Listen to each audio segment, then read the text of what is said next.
Este espazo a carón do colexio será o centro da súa actuación. Serán os propios nenos os encargados da súa rexeneración, no marco dun proxecto educativo e medioambiental, no que ademais do centro educativo participa tamén o Concello. Este proxecto é un proxecto socioeducativo que consiste na renaturalización dun espacio dunha finca que hai aquí a Agnesa para que os rapaces pois a podan utilizar como zona de xogos e tamén de aprendizaxe. O vamos a financiar nesta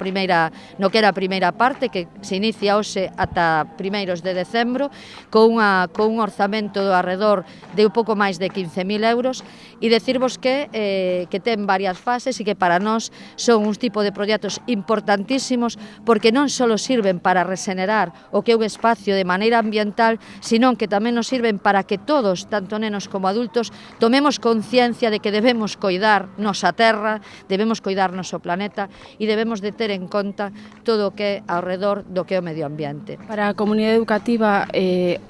o proxecto ten un interés especial porque se trata dun proxecto colaborativo onde a colaboración de varios sectores e varias persoas implicadas no proxecto vai a dar lugar a un espazo para os nenos e para as nenas que vai a ser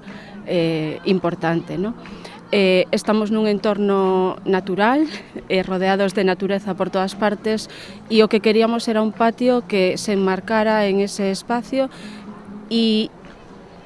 fora parte e dera resposta á esencia mesma do noso patio. O proxecto, cunha duración a 2 anos, consistirá basicamente na creación dun espazo sostible, coa plantación de diversas especies de plantas e arborado, e tamén a incorporación de elementos de xogo, entre eles as cabanas realizados polas propias crianzas. O espazo lúdico que se vai tamén a integrar nese espazo natural quere extraerse do que nos compartiron da comunidade escolar, o sea que os nenos son os diseñadores. Este ano